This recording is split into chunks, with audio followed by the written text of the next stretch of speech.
So, hello everyone. Welcome to today's class. I believe today is our fourth week, and gradually we are getting closer to reading week. Um, as usual, we have the agenda for today. One is the community news, where I ask if you have any question, any comments, or anything that you want to contribute. Please feel free to do that.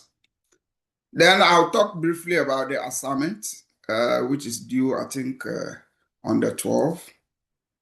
And from that, I will present the content of today's class through presentation. And I'll encourage you all to ask questions as uh, you deem fit. And we'll wrap up nicely, hopefully within 2 hours. I'm trying much as possible. At the end of the class, I have some questions for you. It seems I promised to tackle last week, right? Last week, we have some questions that we have to deal with, right? Is that right? Yes.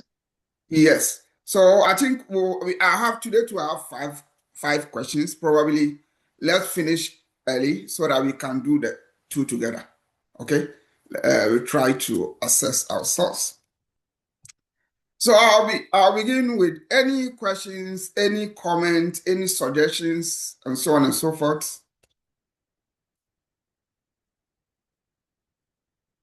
Any questions?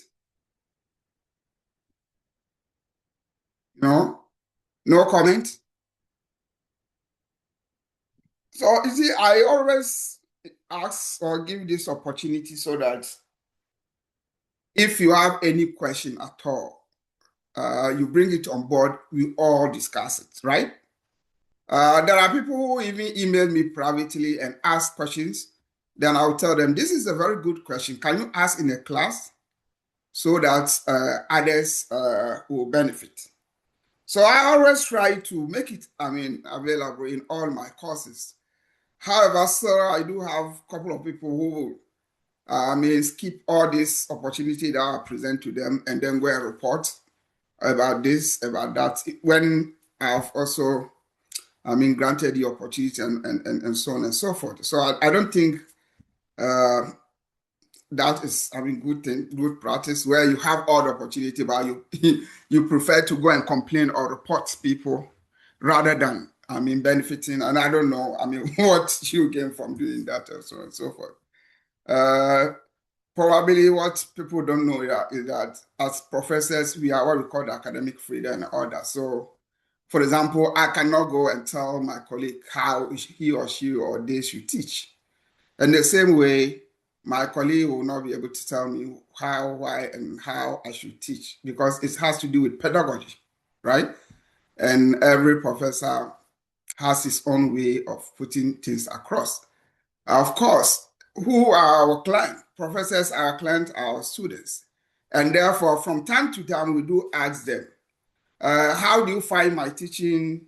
What do you think need to be improved, or what is missing that you want me to add? At the end of the day, you are the beneficiary, and you can also contribute into how, for example, teaching and learning should take place. So I'll take this opportunity to ask you. This is the fourth week so far. Are you okay with the mode of teaching? Or do you have any suggestion? You can write your comment in the chat as we go along. Do you have any model that you think best work for you? Basically, I do give you enough note. I explain. I read everything in detail. We ask questions. There are several ways of teaching. I can also give you, for example, the reading, right? And ask you to read when you come, we discuss. There won't be need for me to explain anything. You ask questions that, for example, you are having challenges or difficulty with. So, yes, Michelle, wonderful. I really enjoyed the class before last week because last week I wasn't there when Okay, you put us in the groups and we were able to chit okay, chat. I found that Wonderful. was very beneficial. And I Wonderful. had your class last semester, and I Mhm. found there wasn't a lot of the group conversation. And I Okay. found through having the group conversation, I was able to learn more and like kind Okay. of put things into like a better understanding. So I did appreciate that you were doing the group Wonderful. chats. So I Wonderful. really enjoyed Wonderful. that. Good. Good. Good. Wonderful. So group discussion, right? Thank you very much. Any other any suggestions for how best we can? Yes, James. Wonderful. Well, I just think it's pretty awesome that you're doing a check-in with us to see, how things are going and that you have our best interests at heart. And I just appreciate you and as well as the methodology that you use to teach. Wonderful. Wonderful. Thank you. Thank you very much. Thank you. Shauna. Hi. I really appreciate how much you explain things, and this is an incredibly um, content-filled course with just Mhm, so many mhm, terminologies. Um, mhm, I'm hoping, mhm, and I know I try to ask questions when I like to relate to assignments and such, but mhm, um, to maybe, and I'm not putting you down at all. You're a great professor. I'm just mhm, wondering if when we do learn something that relates to our big assignment, mhm. if you could explicitly just be like, and this is what how you would put it into your assignment, Okay, just in to the help us assignment, connect right? the dots. Yeah. The assignment, right? Um, yeah. Okay, That would help a lot because o- it's just so much for us to understand. I know I don't know about everybody else, but for myself, okay, that explicit, like this is what's going to be in your assignment and this is why we do it. You okay, usually do that, but just relating it to the assignment would help so much. okay, wonderful. Good, good, good, good. Yes, Wanda.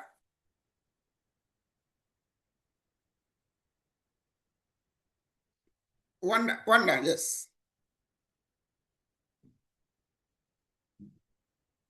Oh, Wanda, your hand, I saw your hand up. Any other?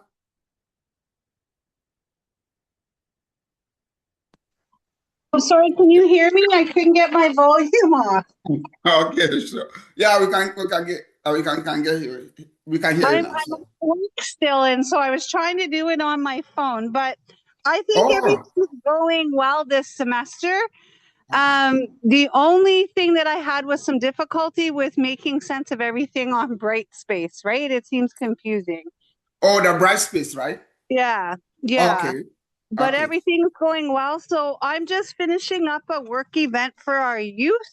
So I'm okay, going to be listening as I go home, so I won't be able to engage as much. okay. Good, good, good, good. Okay? So, with regard to the bright space, I think there are videos. I'll check again because I know there are tutorial videos that people can watch and then navigate. I mean, for us, all of us. I mean, last term was the first time I started using Brightspace, so I was also navigating, of course. So I agree with you. It sometimes can be challenging. It's not like the model where we used to. So that's great. Samara, Yes, Dr. Dimi, I want to ask you if we can participate in our discussion board okay. because because sometimes we miss the class or sometimes we can't able to I mean like Discussion board, participate. okay. Like yes, if we Okay. can. Like yes, thanks. All right. Discussion board. All right. Good. Any other? Okay. So I think generally, uh, maybe, I mean, most of you agree that, yes, Antoinette. I was just going to say that I find the materials a bit challenging, but Materials, right? yes, but at the same Okay. time, when I go back and watch the video, the recordings, Mm-hmm. Yeah. and then whatever notes I have, and I Mm-hmm. try to reread and comprehend on my own. And any questions I have, of course, I would ask you just to elaborate a bit more on it for me. But the Mm-hmm. recordings help. Okay, wonderful, wonderful. Normally, I mean, it's normal that, for example, sometimes when you are in class, you need further or second, I mean, listening, right, to be able to pinpoint I mean, the distance. So once you read your notes, you read the slides, and then you add to it. I mean, you get so that's good. I mean, so I always try to put or post the slides and the video as well. So thank you. Yes, Shona, do you want to add something? Just one more. No. During the start of the semester in one of the classes, you played a video to help explain a concept, and I found that that was really helpful. Okay. Um, I'm not sure about other students, but Okay. I liked that. Yeah. Okay. Good. Good. Good. Thank you very much. So I do a whole lot of variations, right? In order, we have what we call monotony. When you do the same thing everywhere, it becomes boring. So in some of my courses, you see I'll do a lot of videos. In some of my courses, I'll do group chats. In some of my courses, so I kind of vary it so that when you take maybe two of my courses, it's not like the same thing everywhere, right? And so on and so forth. So that's why sometimes you see some of the differences. Of course, I'll try as much as possible to incorporate from time to time, right? What you people need. Of course, it's not about me, it's about you, right? What will benefit you, what will make you learn more. That's only my concern, of course. At the end of the day, I tell, I mean, student that, you see, I want you to gain the knowledge. I want you to be well trained so that anywhere you go, they may not think that, oh, this is from this school and this is from that school and this is better than this. So you all go through the same training, you all go through the same rudiment, and you'll be able to, I mean, defend your degree at any given point in time. That is the only thing. I mean, apart from that, of course, I don't hate anybody or something like that. The only thing is we are here to learn, and it's my responsibility as a professor to make sure that you achieve your goal. And how do you do that? By various ways, right? Me trying to do my best, you trying to do your best, and all that. And if there's any issue, my doors are open. You have my email. I ask anytime I come, I ask questions. When I close, I still also ask whether you have questions, you have comment, and so feel free to I mean approach, ask me a question anytime. I mean of your choice, but there are occasions where people will not. I mean, despite all these opportunity that you, I mean, present to them, they will still go and write negative things about what. But they're saying the law of karma. I mean, today I always tell today I'm teaching you not because I'm the most brilliant, right? Because the responsibility has fallen on me to do that, and I always do my job based on my conviction that I'm doing the right thing, right? So who knows? You may be also teaching in, I mean, 2, 3 years to come, or become another professor. So, not what I mean. Very well that the law of karma works. If you intentionally go and write negative comment about people, I mean, that's for me. I'll do my best with that. And I'm not, I mean, in the head of every individual to determine what works best for you. So that's why from time to time, I will keep on asking you, and when it's time for a review, these are some of the things you should be writing about. And I went for a review recently, and it seems a lot of people didn't even do the evaluation. So they were asking me, why are your students not doing the evaluation? And I told them, I even gave them a slot, 10 minutes to do. So no, your students are not doing. Out of class of 80, just few, 5. Some good, some negative. I said, okay, wow. I cannot control what students write. My responsibility is to teach. Whether they learn, they write negative thing about me, that is their judgment. So I'll try and do my best as always. So that's a point, point to note. Thank you, Dr. So, David. yeah, thank you too. Thank you. All right, so this is the assignment, as we mentioned, critique an article, right? And it's worth 30% of your final grade is due on February 12, 2026. Normally, I give you the whole day. So 9:50, 11:59. But I always tell students, if you want to go to the heaven at the 11th hour, then you should try and die at 10:30. So that at least you can have some minutes, right? In case there was some mistake anywhere. So if you submit it early, it's also good. I'll open it from 10th to the 12th. So if you are able to finish early by 10th, you can submit. If you don't finish up to 12, you can also still submit it up to 12. I want everybody to have the same format, the same margin, so that there won't be anything like somebody cheating, somebody doing writing more than necessary because I've given you range, page 3 to 4, and you should have cover page, right? Cover page normally, it should include your name, title of the assignment, course code and title, instructor's name, date of submission and order.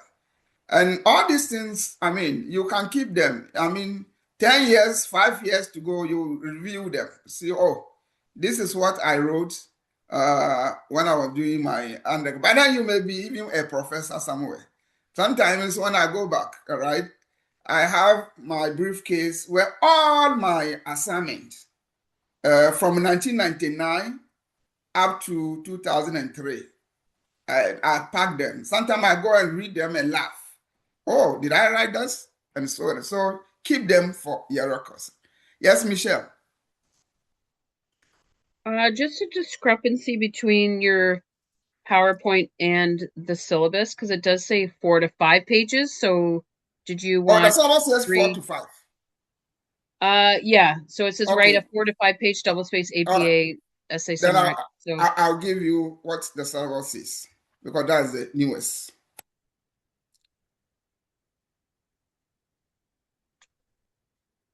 Is it okay now?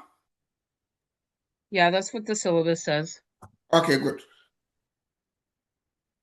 So if sometimes I do give some consideration. Okay. Yeah, I now understand, because you are in group. So that I'll give you extra for your self-reflection, right? So that it will accommodate the individual reflection. Is that okay? Is that good? All right. So the rubric, do you know the rubric, or do you see the rubric on the bright space? Do you have it? The rubric, all of you. Okay. It seems Michelle says yes. So select one out of the 4 articles that I've posted there, or 3, 4. You can download. Somebody said that one is not there, but you can download. All of them are online. Mostly, I should have asked you to just download them. Professor, sorry. So one of the article that we chose, I couldn't find it in the library, so at the Algoma library, but we found it on Google. So it was there. Oh yes. So most of them, most all the articles are out there, either online or at Algoma library. Yeah, we couldn't find it at Algoma library. Okay, good. Yeah. And so, and even the act of searching for documents is also a way of learning. All right. Normally in the university, we can just give you, go and look for them. But I have them, so I don't have to hide them. So I posted them, but I think one is not there also. Then, okay, let me correct this one too. 4 to 5 page, because you are in a group. 4 to 5 to accommodate your self-location. Now, somebody asked me whether you should go with the headings and whatever. Please follow the rubric. Follow the rubric. I will go through the rubric right now. So you are going to discuss what the article is about. That's the general skeleton. So what the article is about. But the rubric will tell you specifically what to do and what not to do. So Shauna, take note of this. State the weaknesses or strength of research design process in the article. Do not simply describe the article and findings. Use your analytical skills to critique the article. So under normal circumstances, this is what I'm going to leave you with. And then you have to use your own analytical skills to determine what are you going to pinpoint, right? But for the sake of, so these are the articles that I mentioned. You can get all of them online. They are there. So these are this article. So for the sake of this thing, let me go through the rubric briefly, so that let me stop sharing and then share the rubric briefly to, okay, the rubric.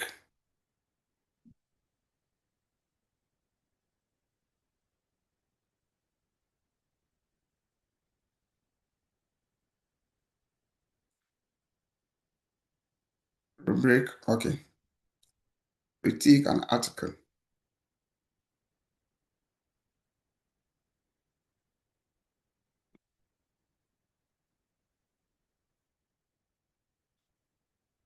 Do you all have the rubric? This one. Do you all have it? Okay, good. Shauna?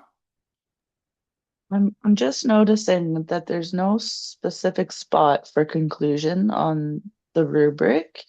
Do you want us to wrap it up within like the alternative approaches and the rationale? Or do you want another separate paragraph for conclusion? No, you can wrap it up. This one, that I have not dedicated any marks for specific conclusions, so you can wrap it up that way. If you write it, fine, but I don't think there's any marks for that. Rationale and approach, yeah. Are we good? I'm just, I'm sorry. I think I'm being picky now. Just see that it says under 4, it says presentation, clarity, and completeness of introduction and conclusion. But I'm assuming now that you're talking about the alternative approaches and the rationale. No. This is for me to just look at how your writing style, your word, and what I conclude of your Okay. paper. Okay. Yeah. So, okay, thank you. This is me. This is not you. Are we good? Okay. All right. Uh-oh. So let me just briefly go about it. So first of all, you start with a critical analysis of the material. What I want you to do is to address the following. Identify and describe. So you see there are two. Identify. When I say identify, you just state. Is that okay? Identify and describe a research issue and its relevance to social work. Is that right? So the research is about infertility. That's the issue, right? And what is its relevance to, to social work, right? What is its relevance? For example, social work agencies do work a lot with people or provide services to women who experience infertility by way of comforting, by way of educating, or by way of providing resources, something like that, briefly. Right? It depends on what you write. Then identify the research paradigm and orientation of the study. Normally, you can find this in the study. So the researcher may mention, or the paper may mention, this is a qualitative study, or this is analytical, or whatever, when you get that straight from. So when I say identify, just identify, there's no need for further, description or whatever. Where I need you to describe, I'll tell you. Are we good? Now, identify the major research questions. Mostly the research question will be in the paper. In this paper, the following questions will guide the study. The person will state. So probably you may say, the author seeks to address the following question. Then you quote it directly from what is in the paper. Are we good? Are we good? Everybody is quiet. I don't know why. We are good. Thank you. Okay. Yes, good. bro. Okay, good. Then identify the concept, hypothesis, and variables explored and measured. So identify, meaning state. Did the paper use any concept? Did the paper use hypothesis? Or any variables? Right? Identify source of information and sampling method. Where did the author get his or her information? Is it from sampling? Is it from document analysis? Right?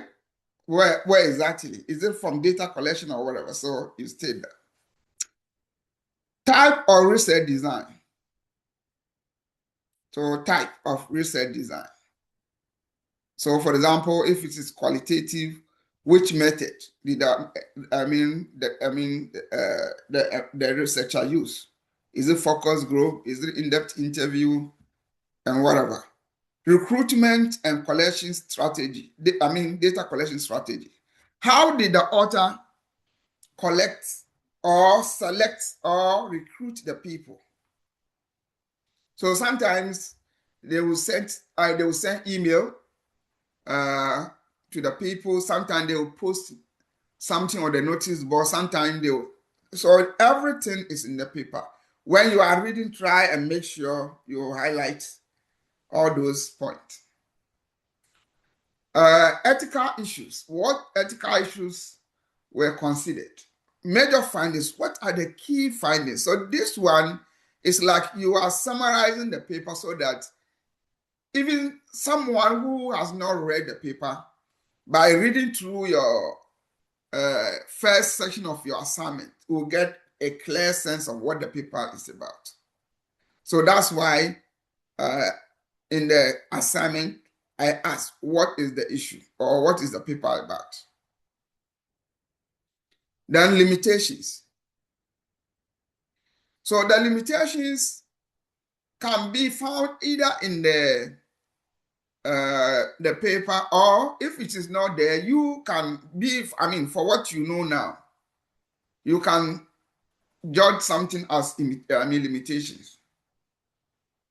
So for example, a study that was done using merely quantitative studies. At least you can state that one of the limitations of the study is that the study was done merely quantitative and therefore failed to capture the emotional expression of feelings of the participant, something like that. But if it is stated too, you can also state, right from what is there. Then the reflexivity here. Briefly describe your self-location. So this self-location, that's where everybody will write briefly about yourself, briefly. So you can see that it's 2.5 marks. So briefly, a white female doing, working in this agency and whatever. Somebody also mentioned, a black female working with this agency over 25 years experience. I mean, you decide what you think is relevant for me to know. Just briefly. Then specific rationale for selecting this article. At least the two or the three of you, when you get it, what informed your decision to select this article? Is that right? What informed your decision? The process of decision making. So how did you, what process did you go through to select? Did you first of all read the abstract, the title, and then read all the 4 abstracts, and then you will like, okay, we will select this based on these reasons. Is that okay? And then explain the findings. Hi, Professor. Can you Yes. explain again the point, the process of decision making? Yeah. So what I mean is that when the process of decision making, is that what you are looking for me to explain? Yes, please. Yeah. So the process is that how did you arrive at selecting this article? I gave you 4 articles, right? So how did you arrive at selecting this article? Is it a case that you read the titles and then you read all the abstracts and then you found out, oh, this particular article is relatable, or this particular one is something that we can have enough information to work with, or whatever? That one is your reason for selecting. I don't know. Okay, got it. Thank you. Okay, good. And then identify any tension or dilemma or personal issues that the study raised for you. So, for example, assuming you have experienced infertility before, and then the people discuss infertility, right? How did it sit with you, the discussion? Is that okay? Or how, after reading the whole article, what is your perception? Okay, no, that one I think is to be the 4th point somewhere. Oh, no, the 3rd or whatever, yeah.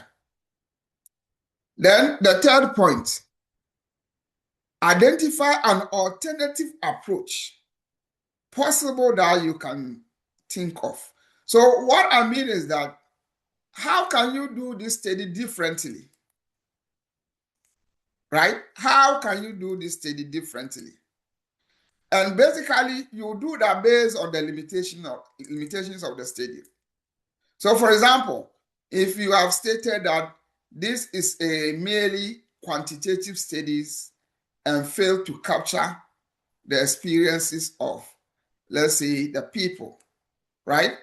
In your discussion, you can just add that maybe when I'm to do this study differently, I think I will consider mixed method approach, and so on and so forth. I don't want to just be telling you what to write. You have to decide on that. And then the rationale for the new approach. Why do you think the approach you are proposing is better than what the author used? Your rationale. Why? At least you should be able to defend that. Now, presentation style format, these are for me. These are for me that I will look, in addition to whatever you wrote. I'm going to look at the presentation, clarity, completeness of the sentences, introduction, and my whole conclusion. I'm not asking you specific conclusions, so it's not about you to write conclusions. So my own conclusion of the paper, right? That one is me. The clarity of the writing, the grammar, and the spelling, I will determine that. The use of APA 7th edition guideline, reference, and citation, I will determine whether your APA and whatever is, okay. Then format and design and overall assignment, then I will also determine that, in addition to the points that we listed above. Any questions or comments? Me? I'm not being excited. First of all, ooh, Yeah, James? I just want to clarify and make sure I got this right. Identify any alternative approaches possible that you can think of. So, you know, I might actually agree with the study how it's been done, but I can see areas where I can enhance it by including new methodology. Is that Absolutely. okay? Absolutely. Yes. Absolutely. Any other question, comment?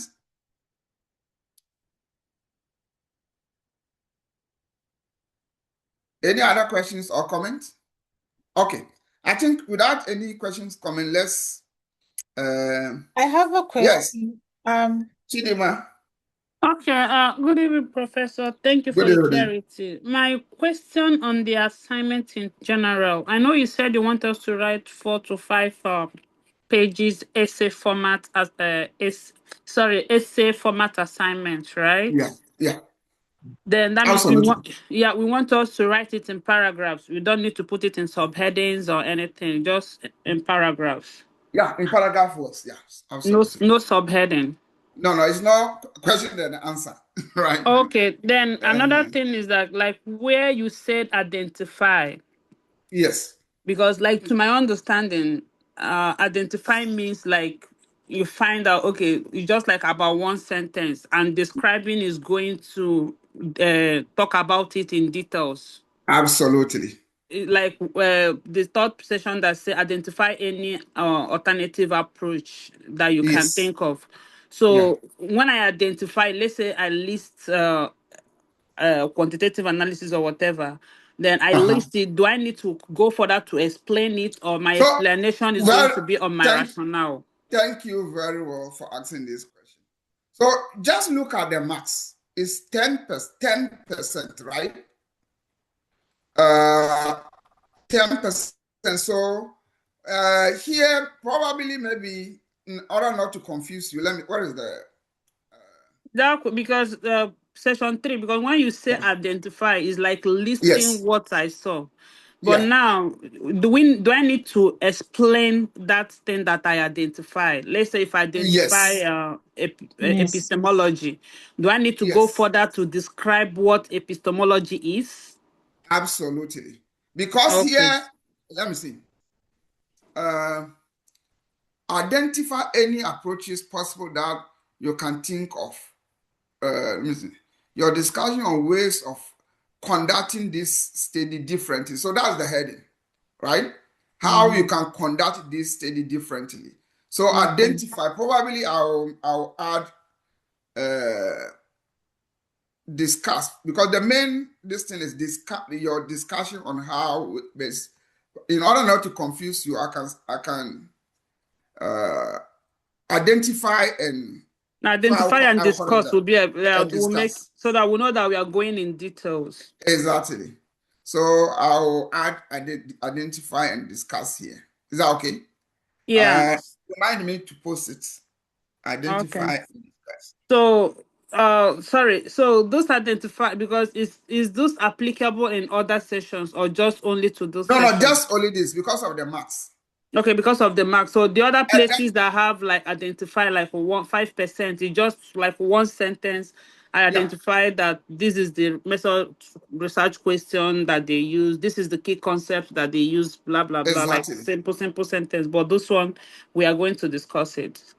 Yeah, yeah, exactly. Okay. So you see, Okay. the heading is telling you your discussion, meaning I want you to discuss. But in the Okay. discussion, I want you to identify, but I have to make it clearer, right? By adding Okay. the discuss so that I think, yeah. Are we good? Yes, I think I'm okay for now.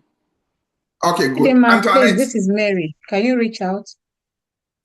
Yes. An- Okay, I'll send you a text in the chat. Antoinette, I did now. Yeah. Okay, my question is that's a short question. So like under reflection, right? So you want us to say yes, like I will say like Antoinette, and then I say my social location, and then yes, another member of the group they say member B, say B, then social location. You want that Yes. mention our names and then social location under the names. Absolutely.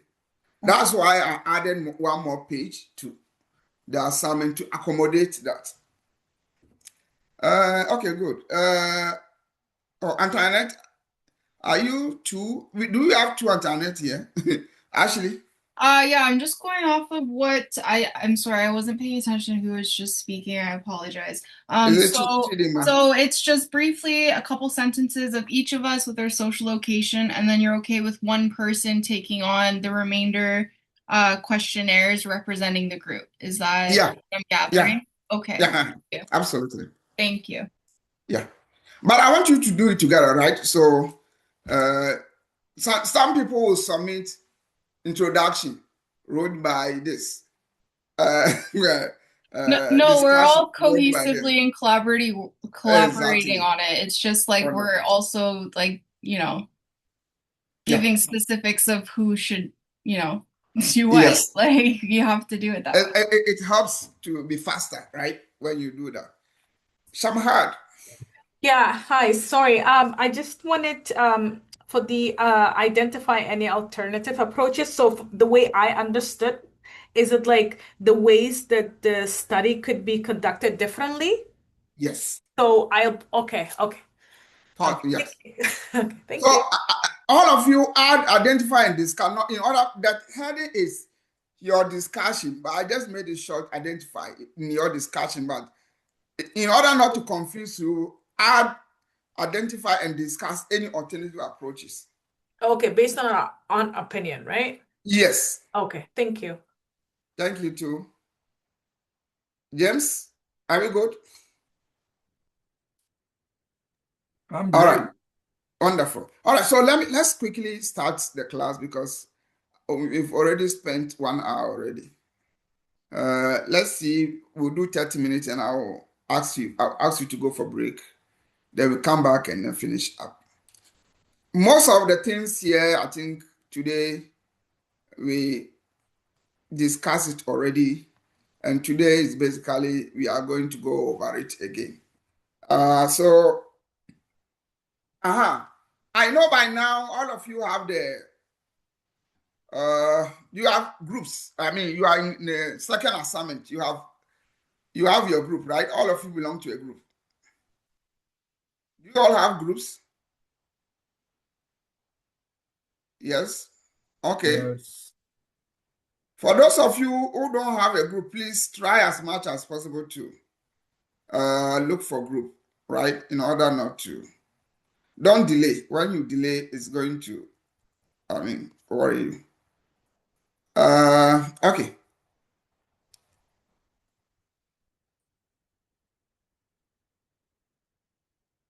Okay, good. So let's look at, if I may ask, why do you think it's necessary for social workers to conduct evaluation? Anyone? Any reason why do you think? Let's just brainstorm. Any reasons? Yes, Chimindima. Okay, one of the reasons or some reasons why we need to conduct evaluation on a program is to know the effectiveness of that program. Okay. Let's say we are doing something on let's say food insecurity. Maybe we are running a food bank, for instance. Mm-hmm. So we need to know this food bank that we've started, how is it really impacting the life of people that we are dealing with? Is it really, mitigating the need? Then another thing we can do also, we evaluate to know our process, how we are doing it. Are we doing it right? Is this something that we need to improve? Then also in terms of our costs, we had the budget when we started this. Are we meeting our budget? Are we going over budget? How are we funding it? How are we getting money? How are we spending it? These are some of the things that we need to look at while we need to evaluate the project. Okay, good. Just mention one, unless another also person mention. Yes, Jennifer. I think also we would have to use like evaluation techniques in matting companies for policy changes. Like if we want to try to policy make changes, okay. yeah, something different, and to be able to do the advocations that we like to advocate for the people we work with, then we need to understand what we're advocating for. Okay, wonderful. Wonderful. Yeah, Shamad? I think evaluation shows the funders, the agencies, and the communities that the services are effective and very helpful to clients. Okay. Okay. Yeah, James? So for ethical responsibility as well as informing best practice. Okay, wonderful, wonderful. I think you all mentioned very solid points. Uh-oh, what did I do? You all mentioned very solid points. And so I will not reiterate what you've already said. But all that I want to tell you that all that you said are true. For example, evaluation is more of like a requirement for most social workers. Whichever organization or agency that you find yourself as a social worker, there's the need for evaluation. Of course, CASB standard requires us or required every agency to do from time to time evaluation. As some of you already mentioned, we do or conduct evaluation to seek evidence of the effectiveness of the existing program. And it's one way to determine the best practice and fulfill the goal, as James mentioned, right? Most federal grants organization, or any granting institution, funding institutions may want to require that you have somebody external to come and conduct the evaluation to be able to know the effectiveness. How is the program going? Are they serving the people the way they ought to be, and so on and so forth. Last week, we also mentioned about, what will I say? Last week, we mentioned about types of evaluation. We know evaluation for funding, evaluation for competition, and all that. But all these type of evaluation fall under three main categories, which are the formative evaluation, process evaluation, and outcome evaluation. So our goal today is to look at, all this. And of course, last week we also mentioned that program evaluation is a subset of a research. And the goal is to assess the effectiveness of an agency or intervention rather than providing or publication. So it's a type of research. Note that. An analysis that evaluates specific characteristics of a program within an organization. As I mentioned, the three, we have formative, process, and outcome. So let's now look at the formative evaluation. As the name suggests, normally it is done to when you are forming a new program, right? It's also done in order to help us or employ to adjust and solve problem within a new intervention. For example, you've introduced new intervention, you want to know how the intervention is working. Agency staff are less resistant to formative evaluation than other forms of evaluation. Who knows why that is? Why do you think an agency staff may be more acceptive to formal? Yes, James. Oh, I would think it's about looking at new options and not having to focus so much maybe on what is and their own part in it. So there's nothing really self-reflective of the person who's filling out the evaluation. If you Absolutely. Yeah. You are right. Because normally formative evaluation is not assessing the staff, right? Or the work, the employers in the agency. Mostly they want to look at the feasibility studies, whether the program is viable, how is it effective, and so on and so forth. So normally you will not get resistance towards that. But if you are going to do like outcome or the process evaluation, then there's the likelihood of people showing some amount of resistance. So, formative evaluation do not rely on specific methodology or set of procedure. So, which means that you can use qualitative, quantitative, focus, whatever in formative evaluation. It doesn't rely on specific methodology. Focus on acquiring information that is useful for the program improvement. I think this is straightforward. I don't have to explain it. And in conducting formative evaluation too, we try to identify some glitches, breakdown, lengthy delays, departures from the program design, right? So, for example, you are providing a shelter. Your organization is providing shelter for, let's say, women or men or children or whoever, right? What are some of the limitations in their service provision? Is it there are delays, for example, for people to get a place to rest their head? Is it the case that maybe there are no, they don't provide food or whatever?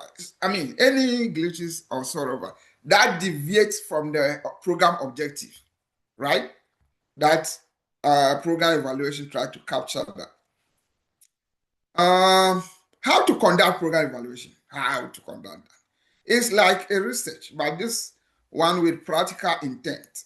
So first thing to do is conducting formative evaluation is to assess the problem. So what is the problem? By examining the original plan and the goal of the program. So you have a program of shelter. You have what you intend to achieve. How do you want the client to be served? Who should serve the client? At which interval? And so on and so forth. Everything written down. And you want to conduct evaluation. You have to know the original plan first. Is that okay? So you have to know the original or the goal of the agency or the intervention before you can do the evaluation. Yes, Shona. Is formative evaluation just another word for program evaluation? Is that what you're saying? Yeah, it's a type of program evaluation, yes. Okay, I missed that. So, okay, let me go back. You see, I mentioned three main types of program evaluation. We have the one for funding, one competition, but all the types can be conducted through these three main groups: the formative, process, and outcome. Is it clearer now? Yes, thank you, sir. Yeah. So now we are looking at formative. We will go next time. We'll look at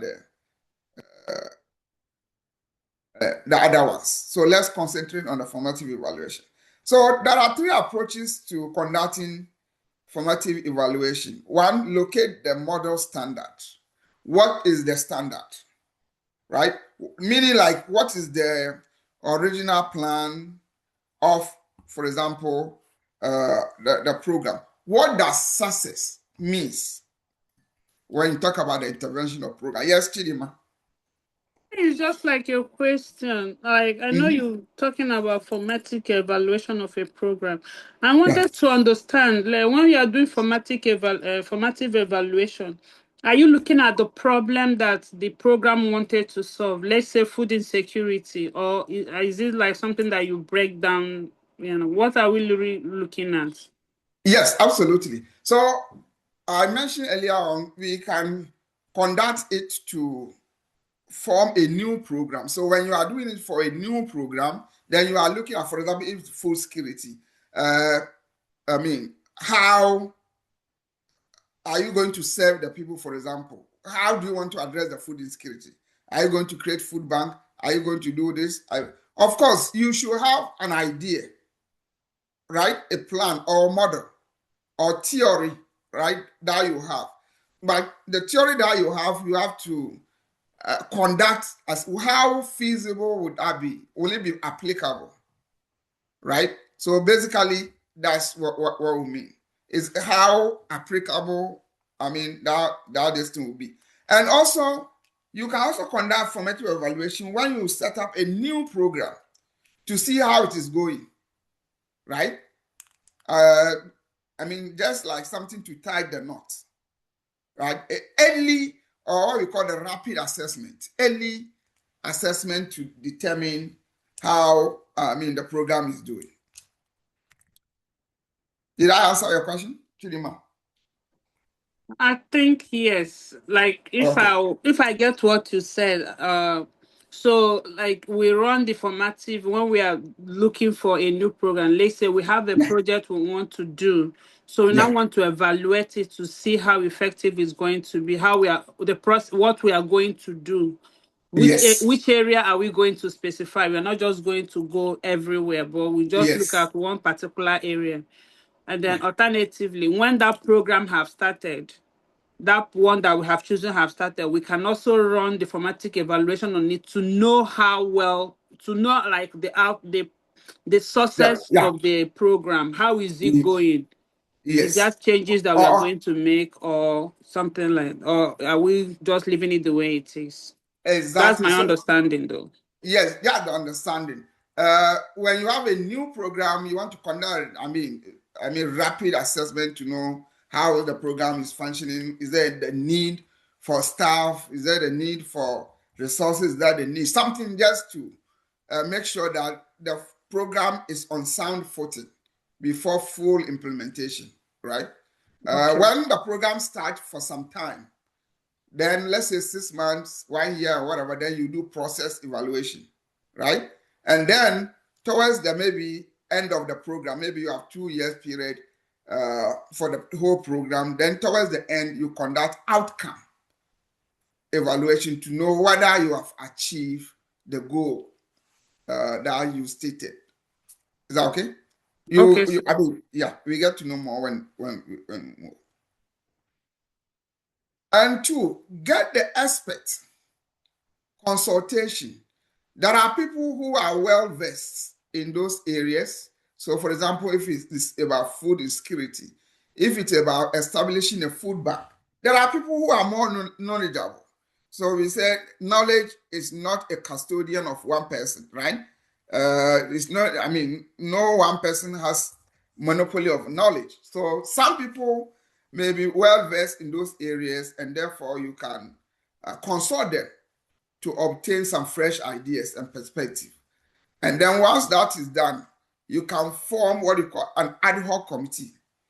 So the name ad hoc means it's a temporary committee that can help you to roll out either your program or review the program quickly.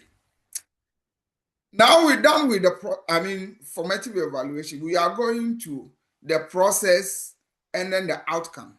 And I mentioned earlier that these two are done somehow in the middle of the program. That's the process. And then towards the end, that is the outcome, right? These two. And therefore, there are some differences and similarities. One similarity is that both of them are assessing the program, whichever way. But the objective may be different, right? And who even conducts the evaluation may also be different. So, for example, when you talk about process evaluation, you are looking at the internal audit, right?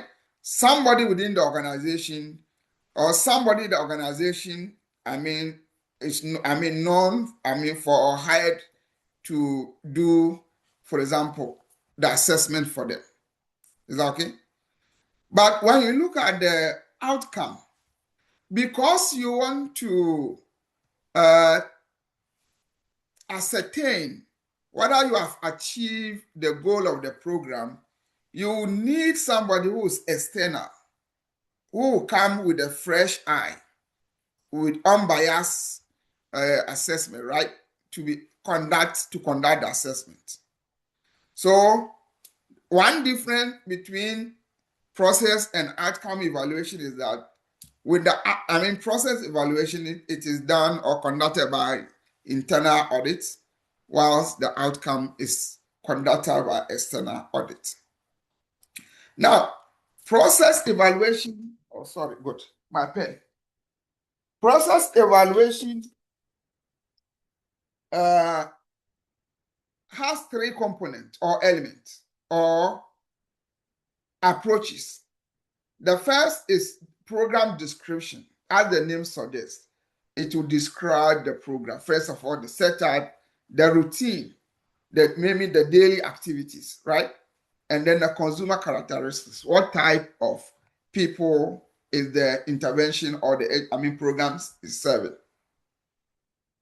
Then we have what we call monitoring, program monitoring. So program monitoring basically is looking at the utilization and effectiveness of services.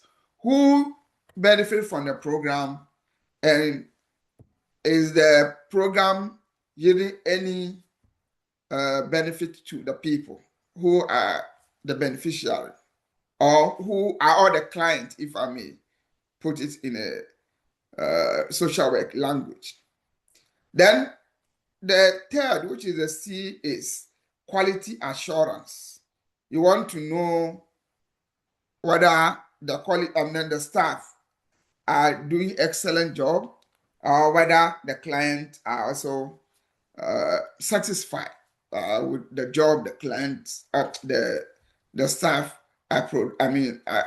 staffs are providing. So that's one. When it comes to outcome evaluation, it has one main component but two branches. One, we measure the program objectives. That's the goal, right? What you set up the program for. We are going to measure whether you have achieved your goal or not. And we will explain further here. And one, you have to know there are characteristics of a good objectives. So a good objective must be what? Measurable, observable, specific, and time bound, which we call the MOST model. We'll talk about it. And after you've done your assessment, you've tested or you measure the objective of the study, now you can write your report, as we all know. Any questions so far? Yes, James. So just based on those parameters, that sounds like it has to be a quantitative methodology. It can be both quantitative or qualitative, or it can be mixed method. Okay. Depending on how you describe measurable. Exactly. Okay. Absolutely. Good question. Yes. Good question. Thank you. Thank you too. So now let's look at the process evaluation. We discussed the differences, but now let's look at it in details. It's an internal evaluation, as we mentioned, process that is initiated in the early stages of a program. So that we mentioned the term process. So what do we mean by process? Process consists of activities, right, that were intended to be carried out during the program implementations. So, for example, you are providing shelter. What are the activities in provision of that shelter? You have to get a place, you have to provide a room, you have to determine whether you will provide breakfast, lunch, or dinner. Who are the clients? These are all the process, the activities, right? Process evaluation generally describe how program is designed and implemented and the reason for the modification, right? How is the program designed? How is it implemented? So in case during the process, when you conducted the formative evaluation, you identify some hitches.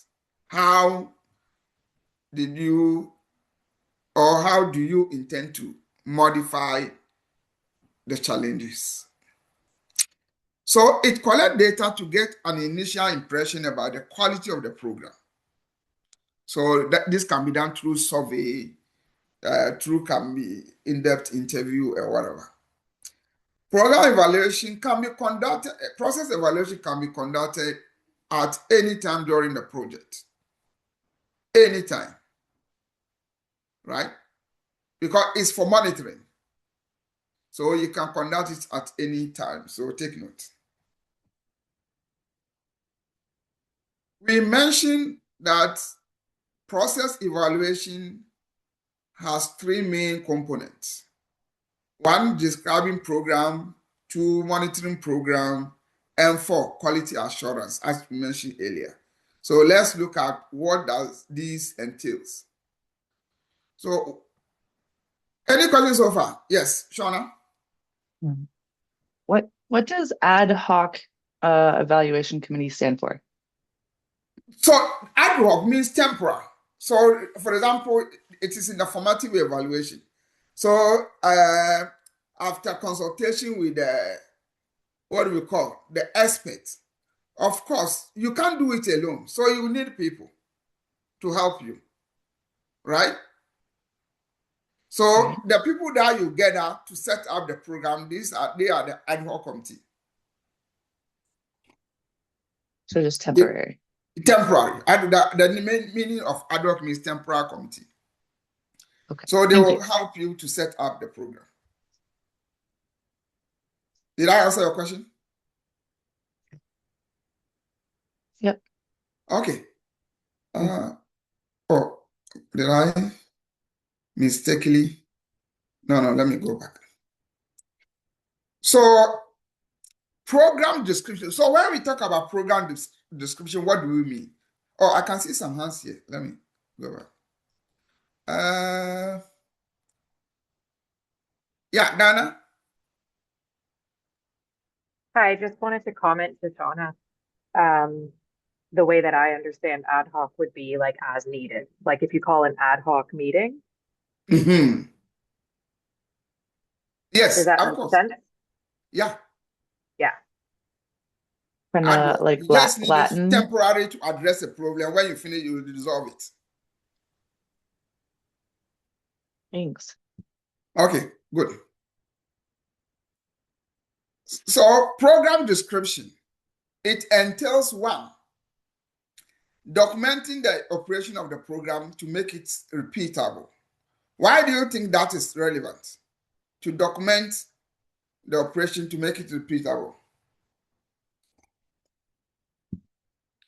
Why do we need to document, or what we call the audit trail? Yes, Shana? I mean, if it's effective, then other people will want to repeat it to help others, right? Oh, absolutely. Absolutely. And what else? For Yes, funding purposes? For funding, yeah, it also makes sense. So people will know the step-by-step approach you do. Yes, James? Sort out the bugs. Sort the what? The bugs? Like sort out the bugs or areas in the program. It has to be repeatable. So sometimes there can be little things that show up, little glitches or what have you, and you want to make sure that you're on top of them. Absolutely. So that when when you start out the program, when you have what we call the audit trail, you take every steps that you took in developing the program or implementing the program. Whenever there is a mistake, you go through the steps, right? And then where you identify the problem, you can correct it easily, right? Rather than restarting the program. You don't do that. You just go through the steps that you've listed down and identify where is the problem. Then you resolve it so that at least, like, you quench the fire right at the spot so that it will not spread, right? Absolutely. Chidima, quick. I think also to know what worked well and what did not work well, like lessons learned, so that, in case you are doing another project, you will not know how to correct the things that did not work well. The things that work well, you can adopt it. Absolutely. You are right. Good. So rely heavily on the data normally captured by the agency. Process evaluation yield better result when mixed method is employed. James, you got your point. Process evaluation yield better result when mixed method is employed. Why do you think that is? Anyone can ask, not only James. I'm just, anybody can, answer the question. One substantiates the other. It proves the effectiveness and helps to make sure that the data is reliable and repeatable. Okay, makes sense. So just to add one, you see, the mixed method is able to capture both precision and then emotions and feelings, right? If you want to capture precision, the mixed method is, quantitative is there. If you want to capture emotions, feelings, and perspective of the client or the staff, qualitative is there. So it complements each other. Process. Okay, yeah, I'm done with that. Rochelle, do you have a question? Everything to me? Yes. Oh no. Okay, good. All right, let's look at program monitoring. So when we say program monitoring, what do we mean? The name suggests when you monitor something, right? It's like you keep your eye on the ball. So ongoing monitoring is essential to ensure sound management of all programs. This is just information. It is conducted to ensure program reach its intended audience and avoid duplications. Is that okay? So maybe you look at the program. I want to provide food insecurity. Are you sure that the people who are getting the food are food insecure? Right? Are they the right people supposed to get? So these are ways to do. It starts by examining programs, goals, and objectives and juxtapose them against the human service agency data the human service agency collect. So you collected your data already, and then you have the program goals, you conduct your analysis, you compare and contrast. It helps us to keep programs progressive in meeting its objectives. So, for example, increasing monitoring and deviation and so on and so forth. Then it saves time and resources required to organize elaborate program evaluation, right? So as this is done somewhere in the middle or the beginning or the end, close to the end, it's kind of help you to save money, because if you don't conduct process evaluation and then something happen, right, it's going to cost you too much, right, to do the proper evaluation and so on and so forth. Any questions so far? Oh, what did I do?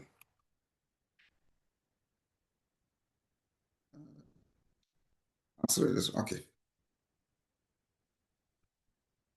All right. So let's finish quality assurance, then we go for 10 minutes break. Is that okay? Are we good? All right. So quality assurance, what comes to mind when you hear the quality assurance?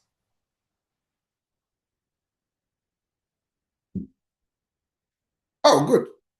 I have, yes, Antoinette?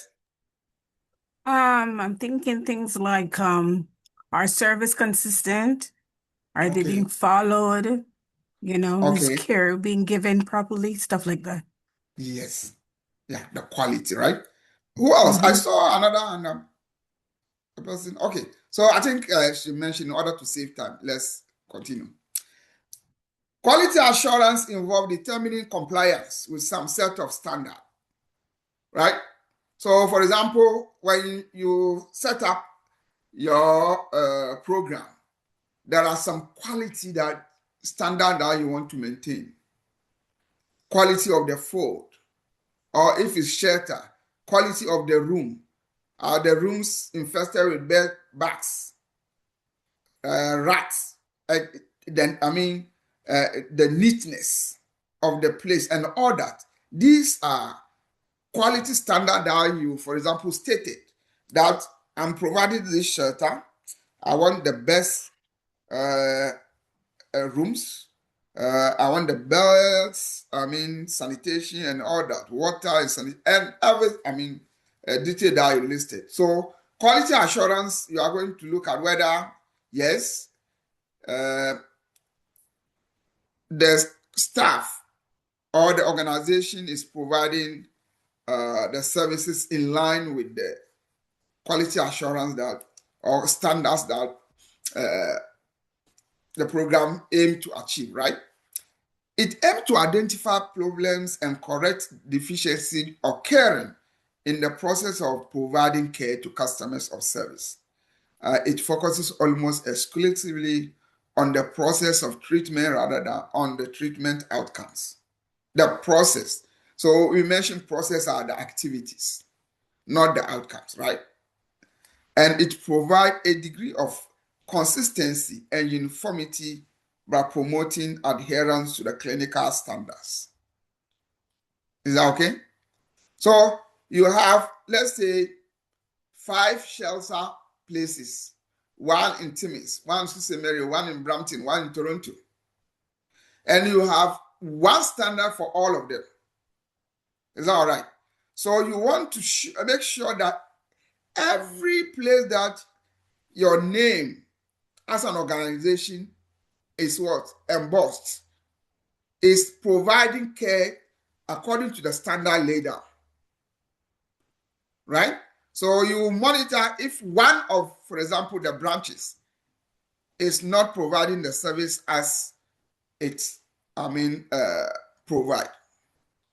So let's take a typical example. Let me give you an example of, let's say, McDonald's, right? McDonald's, they have recipe for their chicken, right? So the recipe is to ensure that whenever you get McDonald's chicken, the taste will be same or very close. That is the standard. That's what makes it McDonald's. Is that okay? So the taste of chicken in McDonald's, I don't know whether they sell chicken, I don't know, or wings. May be different from the taste of chicken from KFC. Why? Because KFC is also using their own recipe. That's the standard. Is that okay? So if you are a type that you are a foodie, you like food, and even when they close your eyes and they give you chicken and you taste, this chicken is from McDonald's or this chicken is from KFC. Why? They follow same standard. Is that okay? So that's typical example of what I can say. What's the time now? Okay, 1:30. Is it a good time to go for a break? Let's go for a break and come back. It's now 8:32. Let's come back at 8:42. Is that okay? 8:42. Okay.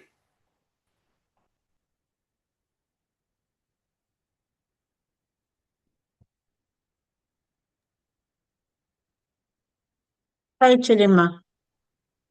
Don't know if you're still there. Hello. Hello, Okay. how are you? I'm fine, thank you. And you? I'm fine, thank you. Yeah, I sent you a message. I don't know if you checked. I checked. I was asking you if we can meet after class so that we can connect to Bola too, because we are 3 in the group. Okay. Yeah. I wanted to create a WhatsApp group to add Yeah, to, go ahead and create WhatsApp group. I think that will be so better. so that I after don't know class. if you have her number. If you do, No, I have her just create. number. Okay, just create the Yeah. group and then we'll chat. We'll continue from there. Okay.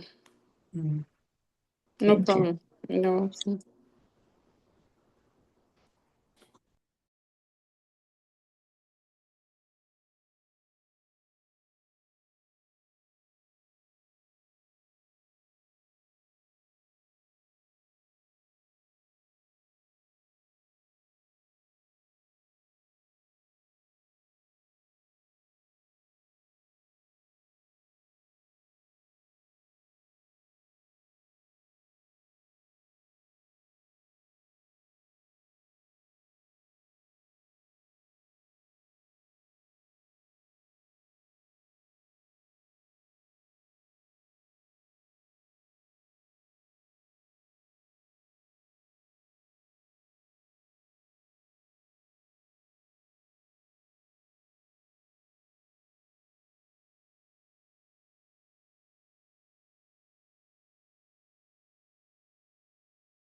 some two people just left. Who are they? I want to take the attendance. Do you know them? No. Sorry, no, Dr. Dennis. You say you know them? Hi. Hi, Professor. Hi. I just switched my device. This is Sering. Oh, okay. Yeah, Okay, I good. left but I came back in another device. Okay, sure, that's fine. Okay. I don't know. I'm In the not chat okay. it says Kenzie says she'll catch the rest. Yeah. Yeah. So let me take the attendance now.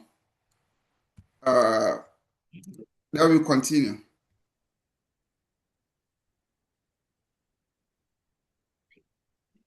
Okay, wonderful.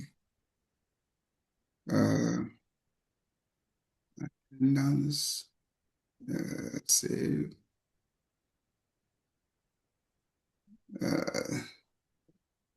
Okay.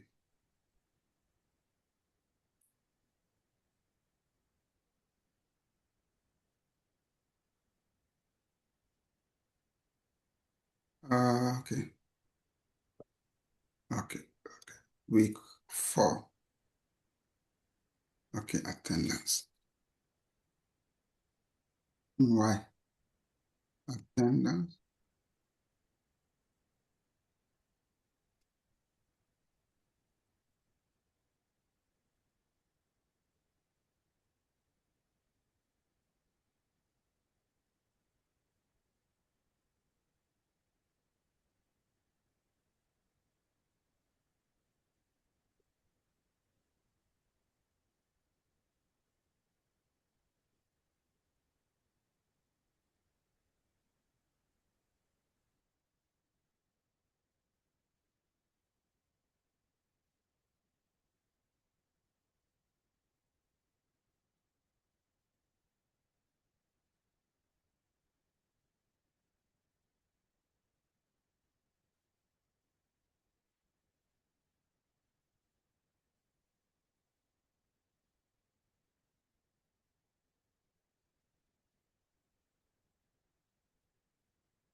Hi, Professor. I think you can hear me, right, Professor? It's Rochelle. Oh, I can't hear the professor, but okay, I'm just saying that Sonette Jeffrey just told me she had to switch her device. So she was here the whole time and she's gonna come back on. Okay.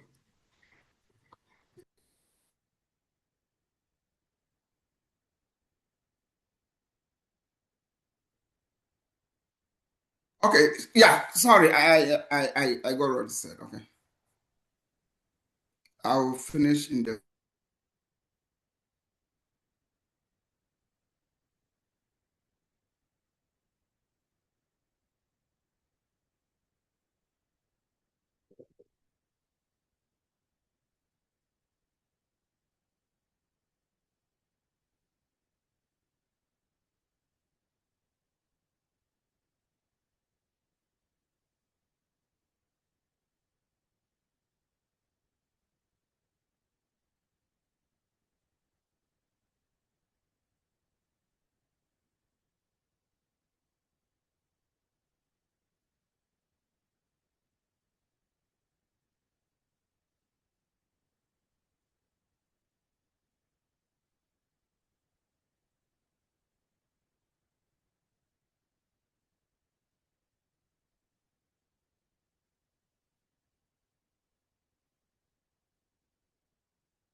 Professor, do you know that you're muted?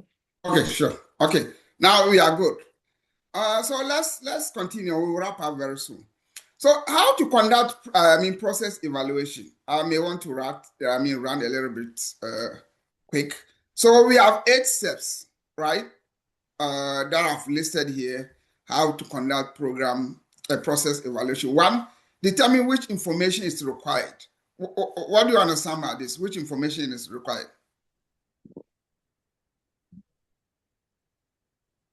What's the meaning of that?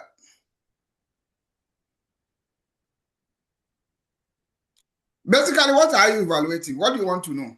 Is that right? Okay, yeah. Chidima. So basically, what do you want to know? Do you want to know the program sources? Do you want to know the process, why the start steps? So any information that you want to know. Okay. Thank you, Chidima, for raising your hand. Now let's go. Develop a data collection plan to guide the process evaluation. So data collection. Can you name any example of data collection strategy you know of or types you know of? Yes, Chidima. Focus group. Focus group, yes. Don't mention again. Questionnaire. Okay, questionnaire. Let somebody also mention one. Yes. You know, all of you know. So just quick. Let's Surveys. Go. Surveys, yes. Oh, let's go. Quick. Interviewing. Interview, participant observation, workshop, you name it, right? Identify the key stakeholders to interview. Who are the key stakeholders? The client, and as well as the staff of the project. Is that okay? Who provide the service. 4, develop the process evaluation instrument. When we talk about the instrument is the data collection tool. Is that okay? So when we talk about survey, questionnaire, interview guide, these are the instruments. Is that okay? The tools. Survey, mostly survey are done online posts, right? Questionnaires, like you have papers. Is that all right? You can, but even with the questionnaires, you can also have it and then send it through email and whatever. But questionnaire normally there are some this thing that have open, closed-ended questions. You send it to the participant. This is simple. Conduct interview with all the stakeholders, be it client, staff, and whoever you want to. Examining program documents and records. How do you call this? By examining program document and records. How will you call this? Analysis? Which one? Can you repeat? I was saying data analysis. No, you are examining the record. Yeah, it's part of data analysis, but when you are examining, we have a specific method. Data collection is one. And when data collection, basically, you are collecting primary data, right? Primary information. And then when you use documents, it's secondary data. Is that okay? But it's called document analysis, right? Document analysis. You are analyzing document. Analyze the information. So now, Rochelle, you come to your point. You analyze the information. First of all, it means that you are collecting information from the primary source, which is the questionnaire, survey, and whatever, and then the secondary source, which is the document of the company or the organization or the agent, right? Agency, right? And so on and so forth. Then after analyzing your information, what do? You write a report. And what should you include in the report?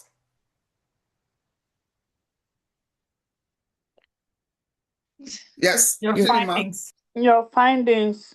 Okay, findings. Okay, good. Findings, key findings. So if I'm writing a report, what are the segments? What are the components of a report? What areas am I going to? Sections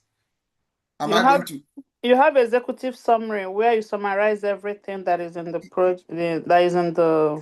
project that you did. Absolutely. So executive summary. Why do you think executive summary is important? So that at a glance, anybody picking up the documents can easily say this is what what and what that go into it, especially when you're going to meet the top let's say the top management, so they don't need all the details in your project, just need a summary of what you did. Exactly. So when you are going to, I mean, a manager, he has tons of document to read. He cannot read throughout 200 or 45-page document. You just give him the executive summary. He will read through. You know what you mean, right? Quickly, he will just work with that and then go. So that's, I mean, one point. So when you are writing a report, executive summary is the details of all the report.